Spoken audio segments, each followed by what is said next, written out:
네, 얼마 전에 그 테슬라로 유명한 그 일론 머스크라는 그가 운영하는 그 우주 회사가 첫 민간인 우주 여행을 이제 성공적으로 마쳤다고 했습니다. 앞으로 이제 우주 여행이 이제 먼 얘기가 아니라는 것을 이제 확인해 준 일이었어요. 그는 앞으로 5년 안에 이제 화성에 사람을 보내겠다라고 했습니다. 이분이 좀 뻥이 있는 분이라 그래서 주변에서 의심을 하는 의견도 많이 있는데 뭐 5년이 안 되면은 뭐 10년 안에 인류가 화성에 도착을 하는 것도 가능하겠다라는 생각이 들었어요. 제가 그의 그 머스크의 평전을 이렇게 읽고서 느꼈던 거는 뭐냐면 이 사람은 매일 우주를 생각을 하는구나. 매일 화성을 생각을 하는구나 라는 것이었습니다. 굉장히 놀랍더라고요. 이 두꺼운 책에서 제가 느꼈던 감정이 바로 그것이었어요. 매일 이 사람이 생각하는 게 우주였다라는 것이. 어쩌면은 화성에 사람이 도착하는 것이 이 사람 때문에 내가 살아 생전에도 이게 가능하겠다라는 그런 나름의 그 어떤 도전을 굉장히 강하게 받았어요. 그래서 언젠가는 이제 교회들이 일전에도 한번 말씀을 드렸지만 전교인 수련회로 화성에 가는 일이 벌어질 수도 있겠다라는 생각이 들었습니다. 불가능한 것 같지가 않더라고요. 그리고 또 이 교인들이 또 이렇게 많이 가잖아요. 땅끝까지 항상. 그러니까 뭐 화성이라고 못 갈 일이 뭐가 있겠어요. 한 기업가가 매일 우주를 탐구함으로 어쨌든 이 사회가 분명히 긍정적이든 부정적이든 어떤 식으로든 파장이 크게 일어는 나겠다라는 생각이 들었어요. 한 기업가가 요만한 스마트폰이라는 것을 만들겠다라고 매일 상상하고 기획을 하다가 결국 지금 우리 생활 전반이 어떻습니까?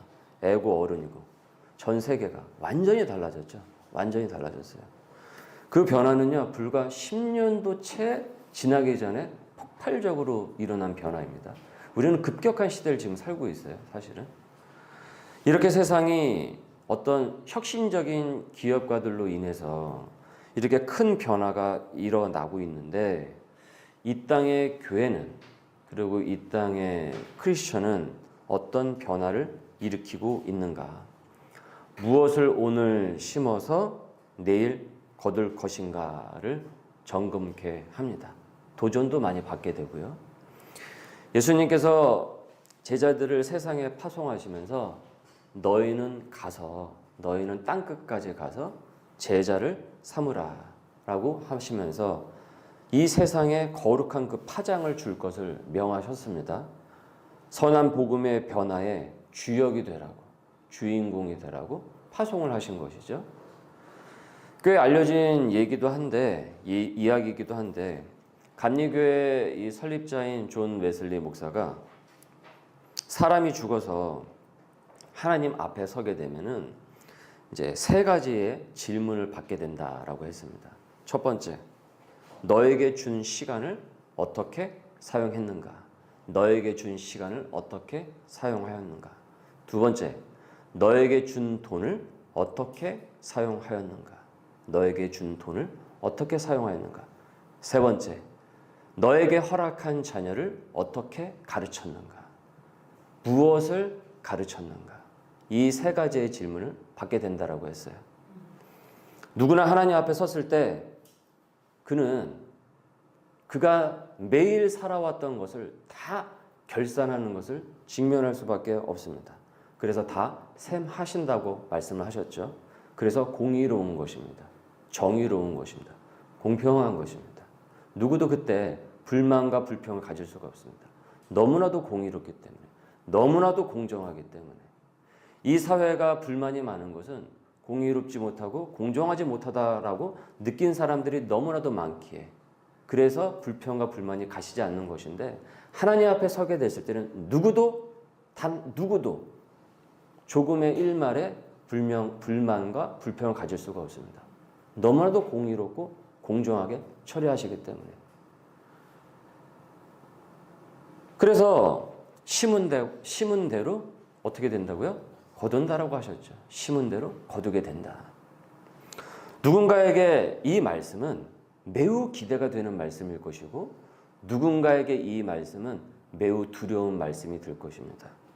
여러분, 누가 이 말씀을 기대를 하고 누가 이것을 두려워할까요? 누가 기대를 하고 누가 두려워할까요? 그 말씀을 믿고 오늘 선한 복음을 심는 자는 기대를 할 것이고, 이를 제대로 듣지 않고 무시한 자는 두려움을 갖게 되겠죠. 그래서 기대와 두려움도 오늘 내가 거두는 열매가 되는 거예요. 오늘 내가 거두는 열매가 된다고요. 말씀에 확신을 갖고 기대감을 갖고 살기에 그의 인생은 오늘 이 시간에 소망을 거두는 것이고, 그 말씀에 확신이 없으니까 불안감이라는 두려움을 오늘 거두게 된다는 거예요. 그래서 오늘도 거두게 되는 겁니다. 오늘 심어서 오늘도 거두는 일이 벌어지게 된다는 거죠. 마음밭에 소망이라는 기대감을 심는 것하고요, 그 마음밭에 불안이라는 두려움의 씨앗을 심는 것은 판이하게 다른 수확을 거둘 수밖에 없습니다. 콩 심은데 콩이 나지, 콩을 심었는데 팥이 나거나 옥수수가 나는 법은 없어요. 우리 교우분들이 오늘 말씀에 따라서 이 확신을 갖고 소망이라는 이 기대의 씨앗을 심어서 반드시 아름다운 열매를 우리 모두가 거둘 수 있기를 소망합니다. 그런 공동체, 교회가 될 수 있기를 소망합니다. 오늘 갈라디아서 9번째 말씀에서도 이것을 전하고 있습니다. 7절을 보십시오. 읽습니다. 시작. 스스로 속이지 말라. 하나님은 업신여김을 받지 아니하시나니 사람이 무엇으로 심든지 그대로 거두리라. 그대로 거두리라. 그러면 무엇을 심으라는 것인가? 무엇을 심고 어떤 열매를 거두게 된다라는 것인가? 이 갈라디아서에서는 오늘 말씀은 교회 공동체에 대한 내용입니다. 교회 공동체. 갈라디아서의 이 말씀은 이제 교회 공동체로 결론을 향하고 있어요. 이 6장에 이르러서요. 교회는 이런 것을 심어야 한다라는 것이죠. 이를 심어야 건강한 교회 공동체가 된다. 나아가 이 사회에 그 선한 영향을 끼치는 파장을 끼치게 된다. 이것을 심어야 된다. 교회가. 그런데 그런 교회가 되는 것은 하루아침에 되지가 않습니다. 그런 교회는 하루아침에 되지가 않아요. 우리 함께 좋은 교회를 꿈꾸자는 그 비전과 이를 실행하기 위한 수고와 애씀으로 그 교회는 이루어지게 되는 거예요. 때로 눈물을 흘리면서 씨를 뿌리는 과정을 거쳐야 한다는 것이죠. 건강한 교회 공동체, 아름다운 교회 공동체가. 교회는 아시다시피 서로 다른 배경, 성향, 성별, 나이, 계층, 모든 다양한 사람들이 모이는 곳입니다. 다인종 국가 같은 경우는 서로 다른 인종이 한 교회에 모이는 경우도 흔하죠. 뿐만 아니라 신앙적인 역량, 그 수준에 있어서도 천차만별이에요. 내가 참 그리스도인이 되고자 헌신하는 경우도 있고, 어중간하게 교회에 발만 걸치는 그런 경우도 있고, 정말 어쩔 수 없이 가정의 평화를 위해서 여보 우리 교회 한번 가보자. 당신 교회 가는 게 소원이다. 그래서 정말 그 소원을 들어주기 위해서 가기 싫어 죽겠는데 어쩔 수 없이 가는 그런 분들도 나름의 희생정신을 갖고 오는 경우도 있다라는 거예요. 그러니까 그 동기가 다양하다라는 거죠. 그 오게 된 이유도 다양하고. 목회자 입장에서야 참 제자로 거듭나기 위해서 교회를 찾는 성도만 많아지기를 희망하지만 그것은 현실적이지 않고요. 사실적이지도 않아요. 그런 일은 없습니다. 저희 가정도 집에 불이 나고, 제가 6학년 때 불이 났거든요. 그리고 오갈 데가 없는 처참한 상황에서 어떤 분이 우리 교회라도 한번 가보자 라고 해서 거기서부터 이 복음의 씨앗이 우리 가정 가운데 들어오기 시작을 한 거예요. 그리고 우리 가정에서 목회자 한 명이 이제 나오게 된 것이죠. 그 과정들이 다 있었어요. 처음부터 완성된 성도들이 모여가지고 완벽한 성도들이 모여서 완성된 교회라는 것은 없습니다. 그런 퍼펙트한 교회는 없어요. 주님의 몸된 교회는 만들어져 가는 그 과정을 거치게 되는 것입니다. 함께 기도하고 말씀의 지도를 쫙 펴놓고 그리고 세워져 가는 것이에요. 그래서 교회는 양육이 필요한 것입니다. 양육이 필요해요. 근데 양육이 쉽습니까? 어렵습니까? 어렵죠. 어렵죠. 그 양육은 기다림, 수고, 애씀이라는 인내의 과정을 거치게 될 때 만개하게 됩니다. 예수님께서 별의별 개성을 가진 그 제자들로 제자 공동체를 구성했던 것을 살펴보면 이해가 더 빠르실 거예요. 가르치면 맨날 까먹고 사오정 같은 또 얘기를 하지를 않나, 기도하자라고 하면 저쪽에 가서 잠이나 자고 있고, 그렇게 가르쳤더니 정작 또 필요할 때는 다 싹 다 도망가고, 부활하신 예수님이 또다시 찾아와가지고 먹을 것까지 준비를 다 마련해 가시면서 또 불러 모으시고, 그 과정들이 다 있었던 거예요. 그게 여러분 다 제자를 양육하는 과정인 거예요. 그래서 나중에 사도가 된 거예요. 여기 갈라디아 교회도 마찬가지죠. 갈라디아 교회도. 여러분 보시면 어떻습니까? 이 교회가 지금. 보셨다시피 갖가지 문제를 다 갖고 있는 교회였어요. 그리고 우리가 지금 새벽에 살펴봤던 그 고린도 교회는 어떤 교회였습니까? 그 교회는 막 나가는 교회였어요. 어떻게 교회가 이럴 수 있나? 초대교회에 대한 환상을 갖고 있죠. 근데 고린도 교회를 보면 초대교회의 환상이 다 깨지죠. 그런 교회가 고린도 교회였다라는 거죠. 그런데 그 고린도 교회를 교회라고 불러요. 아니 어떻게 여기가 교회일 수가 있어? 그런데 교회라고 부른다니까요. 성경은. 그 교회를 교회라고 부르는 이유는 주님의 참된 그 교회로 회복할 것을 소망하기 때문에 교회라고 부르는 거예요. 그래서 교회는 미래적 소망을 담고 있는 공동체인 것이에요. 지금의 현 모습이 아니고. 교회의 양육은 거기를 바라봐야 돼요. 그래야 그 양육을 온전히 해나갈 수가 있는 것입니다. 여러분 자녀를 양육할 때도 그렇지 않습니까? 아니 애들이 항상 말을 잘 듣나요? 부모 말을 잘 듣나요? 얼마나 속을 박박박박 긁고 놓습니까? 말씀드렸죠. 우리 성민이 어렸을 때 키우면 마트만 가면 거기 장난감 거기서 뒤집어져가지고 울고 보고 난리를 쳤다고. 언제 한 번은 쌍용 자동차 대리점에 들어갔는데 거기서 들어가더니 코란도 하고 렉스턴인가 뭔가 수천만 원짜리 보더니 와 하더니 이거 사달라고 거기서 발라당 뒤집어져가지고 수천만 원짜리 자동차를 어떻게 사줘요. 그런 일들의 과정을 거치면서 자녀를 키운단 말이에요. 그게 결과가 아니니까요. 그렇죠? 그게 끝이 아니니까요. 그래서 하나님께서는 사도 바울에게 감동을 주셔가지고 고린도 전후서를 보내게 하셨고, 갈라디아 교회를 위해서도 지금 이 사도 바울을 통해서 갈라디아 서신을 보내게 하신 거예요. 그리고 갈라디아서의 이 마지막 결론은 참된 교회 공동체라는 열매를 거두기 위해 심어야 할 그 과정을 사실적으로 전하고 있어요. 1절입니다. 다 같이 읽습니다.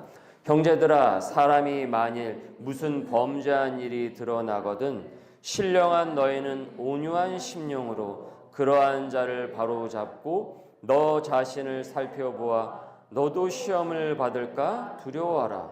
무슨 말씀입니까? 무슨 의미입니까? 무슨 뜻입니까? 지체 중에, 교인 중에 시험에 들어서 유혹에 빠져 죄를 범하는 일이 생긴다라는 거예요. 그러면 그 죄가 드러나거든 너희는 그를 막 쪼으면서 정죄를 하기 전에 온유함으로 바로 잡아주라는 거예요. 온유함으로. 그리고 그런 모습을 보면서 너희들도 그 죄에 빠지지 않기를 조심하라 라고 전하고 있는 것이죠. 너희들도 똑같은 상황에서 그런 죄에 빠지지 않는다고 보장할 수 없으니까 스스로를 더 살펴보는 계기로 삼아서 시험을 받지 않도록 경각심을 가지라라는 것이죠. 이것을 온유함을 갖고 대하라는 것이에요. 청년부 수련회를 갔어요. 그래서 첫째 날 은혜롭게 그 집회 시간을 가졌어요.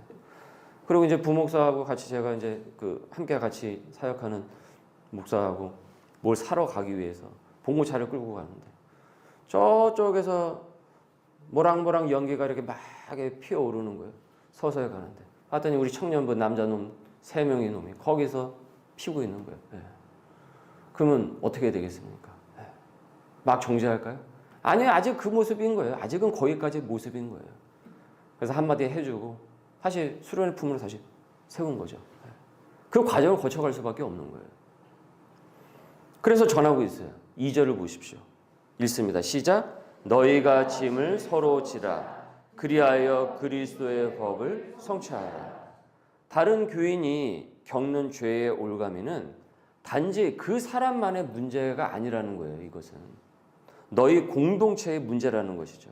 즉 함께 감당해서 져야 하는 서로의 짐이라는 것이죠. 서로의 짐이라는 것이다. 그래서 그가 그 죄의 짐을 벗도록 같이 도와주라라는 것입니다. 온유함으로 도와주라. 아니 저 집사님은 왜 저래요? 아니 어떻게 저렇게 시험에 들어서 무너질 수가 있어? 아 믿음이 왜 저 정도밖에 되질 않아? 저러니까 저렇지. 이렇게 무슨 소 다 보듯이 남의 집 불구경하듯이 그렇게 보는 것이 아니라는 것이에요. 교회는 같이 그 시험에서 벗어나도록 기도하고 관심을 갖고 애정을 쏟고 권면도 주어야 한다라는 것이죠. 그 과정을 거쳐야 된다는 거예요. 이것을 파종의 비유로 지금 비유를 하고 있는 거예요. 이것이 심는 과정이라는 거예요. 이것이. 예. 그것이 참된 공동체를 위해 오늘 심는 것이라는 것이죠. 사실 이 세상에서 제일 어렵고 에너지를 많이 쓰는 일은 사람을 키우는 일입니다. 사람을 양육하는 일입니다. 사람을 가르쳐서 바르게 살도록 하는 것은 너무 어려운 일이에요. 제일 어려워요. 그렇죠? 점점 그래서 기업에서도 어떻습니까? 인간과의 관계가 골치 아프고 힘드니까 어떻게 해요? 신경 쓸 게 많으니까. 다 기계와 AI로 지금 대체하려고 지금 하고 있지 않습니까? 급속도로 아마 10년 후에 굉장히 많은 일들이 벌어질걸요? 네, 앞으로.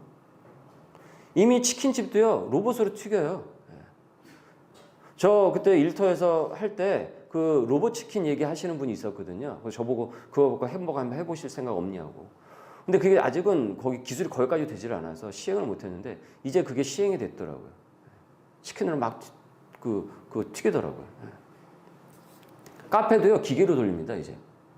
그래서 그 전철이나 이런 데 보시면 있죠. 네. 로봇으로 다 커피 나오고. 저는 누가 사 먹을까 싶었어요. 많이 사 먹더라고요. 깜짝 놀랐어요. 많이 사 먹더라고요. 여기 수소 SRT에서도 많이 사 먹더라고요. 앞으로 점점 그러겠죠. 여기 스타벅스도요. 그 예전처럼 그거 뭐 분쇄해가지고 다시 해가지고 그거 안 해요. 이제 버튼 하나만 누르면 커피 그냥 자동으로 다 나와요. 그거 그렇게 된 지 꽤 됐어요. 자동 자동 자판기처럼 그렇게 커피가 나와요. 그렇게 안 합니다 이제. 그런데 교회는 그럴 수가 없는 거예요. 교회는 그럴 수가 없는 거예요. 교회는 왜 그렇습니까? 사람이 곧 교회거든요. 사람이 곧 교회거든요. 그런데 어떻게 사람을 대체할 수가 있습니까? 다른 것으로. 사람이 곧 교회인데 건물이 교회가 아니라. 그래서 너희는 하나님의 성전이다 라고 하시죠. 하나님의 성전이다. 이것이 예수님이 오신 이후에 성전의 개념이 확 바뀌죠. 건물에서 사람으로 바뀌죠. 너희 안에 하나님의 성전이 계신 줄 알지 못하느냐. 그것이 고린도 교인들을 향한 하나님의 말씀 아니었습니까? 그러니 사람을 포기한다라는 것은 곧 교회를 포기한다라는 거예요. 그리고 사람을 살린다라는 것은 곧 교회를 세운다라는 것이죠. 그렇게 시험에 들어서 나가 떨어진 그 영혼들을 보살피고 그들이 다시 바로 서도록 서로 짐을 나누어지는 것이 건강한 교회 공동체가 나아갈 방향인 것이고 그것이 바로 심는 것이라는 거예요. 10몇 년 전에 분당 우리 교회 그 구역에서 사건이 한번 있었어요. 어떤 사건이 일어났냐면 구역 모임을 이렇게 했는데 하라는 말씀은 나누지 않고 안 나누고 술을 나눈 거예요. 구역에서. 남성 동무들이 술판을 벌여서 거기서 이제 술을 나누고 있는 거 보고 완전히 기겁을 하신 거죠, 이분이. 그러니까 교회에 이제 제보를 한 거죠. 아니, 어떻게 교회에서 이런 일이 버젓하게 일어날 수 있냐라는 거죠. 그래서 그때 이찬수 목사님이 그 주간 주일 예배 때 숨기지 않고 공개적으로 이 구역은 7일을 하겠다라고 선언을 했어요. 그리고 본인이 직접 그 구역의 모임에 이번 주에 찾아가겠다라고 했습니다. 그리고 이제 구역 모임에 갔더니 이분들이 본인들이 구역 모임을 어지럽힌 자신들의 죄를 막 울면서 고하고, 또 이분들은 7일을 출교로 잘못 알아들어가지고 교회에서 쫓겨나는 줄 알고 그래서 울면서 서로 죄를 막 회개하고 함께 목사님과 함께 나눔의 시간을 가졌다라는 거예요. 그리고 그 다음 주 주일 예배 때 그런 얘기를 하시더라고요. 이게 교회지 라고 얘기를 하시더라고요. 그게 무슨 뜻입니까? 그 말은 그 과정들을 통해서 참 교회가 되어간다라는 말이겠죠. 그 같은 일이 재발하지 않도록 다시 구역을 재정비하고 서로의 짐을 나누는 과정이 있었답니다. 제가 청년부 사역을 할 때 비슷한 일이 있었어요. 예배 후에 이제 청년들 소그룹 모임을 했는데 한 그룹이 야외에서 했어요. 그런데 거기서 맥주를 사다가 모임을 벌인 거예요.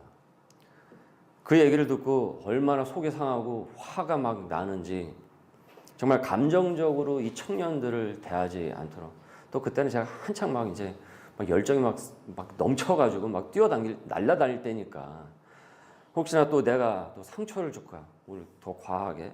그래서 얼마나 지혜를 하나님께 구하면서 기도를 했는지 모릅니다. 대하기 전에, 그 그룹을 대하기 전에. 그리고 이제 교육자가 그 리더한테 이제 물어본 거예요. 왜 그랬냐라고 했더니 태연스럽게 날씨가 좋아서 한잔했대요. 날씨가 좋아서 한잔했다는 거예요. 아직 그 역량인 거예요. 아직 그 청년의 역량이 거기까지인 거예요. 그 말을 듣는데 다시 가라앉혔던 그 감정이 다시 막 올라오려고 하는데 다시 그 기도로 내리눌렀던 기억이 있어요. 이것이 이 청년의 짐을 나눠지는 과정이구나 싶어서 권면을 하고 다시 리더를 다시 세우고 소그룹을 다시 양육하는, 재정비하는 지난한 과정들이 있었습니다. 형제들아, 사람이 만일 무슨 범죄한 일이 드러나거든 신령한 너희는 온유한 심령으로 그러한 자를 바로잡고 너 자신을 살펴보아서 너도 시험을 받을까 두려워하라. 너희가 짐을 서로 지라, 나눠지라. 그리하여 그리스도의 법을 성취하라. 여러분, 이것이 그리스도의 법이랍니다. 이것이 주님께서 우리에게 명하신 법이래요. 이 은혜로운 법이 어디 있습니까? 사람을 살리는 법인 것이죠. 사람을 죽이는 법이 아니라 사람을 일으켜 세우는 법인 거죠. 넘어진 사람을 발로 차는 법이 아니라, 바리새인의 율법은 넘어진 사람을 발로 차는 법인 거예요. 그런데 넘어진 사람을 다시 일으켜 세우는 법이죠. 이것이 그리스도의 법이라는 거예요. 이어서 4, 5절입니다. 읽습니다. 시작. 각각 자기의 일을 살피라. 그리하면 자랑할 것이 자기에게는 있어도 남에게는 있지 아니하리니 각각 자기의 짐을 질 것이라. 나는 안 그렇다고 자만하지 말라라는 거예요. 그래서 그런 일을 보면은 오직 자신은 하나님 앞에 잘 서 있는지, 너희 자신이 잘 서 있는지 살피라는 것입니다. 그래서 내 짐을 또 떠넘기는 일을 하지 말라라는 거죠. 그렇잖아요. 내가 무너지면 누군가 그 짐을 또 떠맡아야 되는 것 아니겠습니까? 그러니까 그런 것을 예방하라라는 것이죠. 남의 짐은 너희들이 져준다고 할지라도 내가 똑같이 그렇게 다른 지체에게 짐을 져주는 일이 있어서는 안 되는 것 아니겠느냐. 그러면 그 지체가 얼마나 힘이 들겠니? 그러면서 얘기를 하죠. 각각 자기의 짐을 서로 각각 져라. 자기의 짐을 각각 져라. 6절과 7절입니다. 7절과 8절입니다. 다 같이 시작. 스스로 속이지 하나님은 업신여김을 받지 아니하시나니 사람이 무엇으로 심든지 그대로 거두리라. 자기의 육체를 위하여 심는 자는 육체로부터 썩어질 것을 거두고 성령을 위하여 심는 자는 성령으로부터 영생을 거두리라. 이를 파종의 비유로 들어서 전하고 있죠. 이 같은 애씀과 수고와 교회 공동체를 세우는 이 심는 과정이 있어야 진정 열매를 거두는 교회가 될 수 있다라고 하고 있습니다. 갈라디아에서의 이 파종의 비유는 교회 공동체를 세우는 것으로 전해주고 있어요. 그렇게 교회가 썩어질 것이 아니고 썩어지는 교회가 되는 것이 아니라 세워지는 교회가 되기 위해서는 성령에 심는 거예요. 그래서 성령으로부터 영원한 것을 얻게 되는 거예요. 영생을 얻게 된다는 겁니다. 그리고 이 파종을 하는 동안 낙심하지 말라고 합니다. 낙심하지 말라. 좌절하지 말라고 합니다. 9절입니다. 읽습니다. 우리가 선을 행하되 낙심하지 말지니 포기하지 아니하면 때가 이름에 거두리라.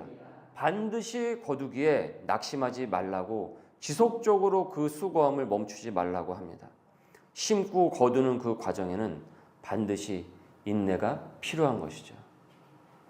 눈물로 씨를 뿌리는 자는 기쁨으로 단을 거두리로다. 눈물로 씨를 뿌리는 자는 기쁨으로 단을 거두리로다. 10절입니다. 그러므로 우리는 기회 있는 대로 모든 이에게 착한 일을 하되 더욱 믿음의 가정들에게 할지니라. 자, 무슨 말씀입니까? 여러분, 이 대상이 멀리 있나요? 멀리 있어요? 아프리카에 있어요? 갈 수 없는 북한에 있습니까? 지금 북한 사람들에게 가가지고 그렇게 하라는 거예요? 이게 무슨 말씀입니까? 가까운 사람이에요. 가까운 사람. 이웃이에요. 그런데 이 이웃보다 더 가까운 사람이 있어요. 누굽니까? 믿음의 가정들, 곧 교회 지체들입니다. 교회 지체들이에요. 여러분 생각을 한번 해보세요. 여러분 친척들 매주 만나세요? 매주 만나세요? 형제들 매주 만나십니까? 근데 우리는 어떻습니까? 매주 만납니다. 그리고 매주 많은 이야기를 나누게 됩니다. 그리스도 안에서 한 형제 자매가 된 거예요. 근데 교우분들은 매일 우리가 보고 만난단 말이에요. 믿음의 가정인 거예요, 사실. 이 교회 공동체가. 그래서 얘기를 하는 거죠. 우리가 너희들이 교회 지체를 세워주지 못하는데, 아니 어찌 이 세상의 선한 복음으로 파장을 줄 수가 있겠냐라는 것이죠. 그러니까 믿음의 가정들에게 어떻게 하라고요? 지체들에게 더욱 그렇게 하라라는 것이죠. 가까운 형제자매들에게는 바로 이 일을 하는 것이 바로 이것이 심는 것이고 착한 일이고 선한 일이고 주님이 기뻐하시는 뜻이고 그리스도의 법이라는 것입니다. 인류를 화성에 보내는 것을 세상은 막 환호를 하지만 하나님께서 진정 기뻐하시는 것은 세상은 그렇게 생각하지 않는다고 할지라도 우리 크리스찬은 이렇게 믿어야 돼요. 하나님께서 진정 기뻐하시는 것은 한 형제 자매를 세워주고 그리고 그와 함께 같이 손을 잡고 하나님 나라를 향해서 나아갈 수 있는 것. 그걸 하나님께서 기뻐하신다라는 거예요. 그래서 그 일은 위대한 일이 되는 것입니다. 그래서 기뻐하는 일, 선하신 일, 좋은 일, 그리스도의 법이 되는 것입니다. 오늘 내가 그 일을 하면 일론 머스크처럼 화성에 비행기를 우주선을 쌓아 보내지 못한다고 할지라도 더 위대한 일을 하나님 보실 때는 그 일을 내가 감당해 나가는 것입니다. 그와 같은 교회가 될 수 있기를 바랍니다. 바로 여기서 소명의 교회가 세워지게 되고 그 교회가 지역사회로 선한 복음을 끼칠 수가 있어요. 심어서 거두고 심어서 거두는 거룩하고 강성한 교회 공동체가 될 수 있기를 주님의 이름으로 축원합니다. 우리 말씀에 잇대어 기도하겠습니다. 주님, 서로의 짐을 나눠주는 교회 공동체가 되게 하여 주옵소서. 온유한 심령으로 시험에 든 지체를 바로 잡아주고 세워주는 공동체가 되게 하여 주시고 이 지역에 선한 복음으로 영향을 끼칠 수 있는 교회 될 수 있도록 인도하여 주옵소서.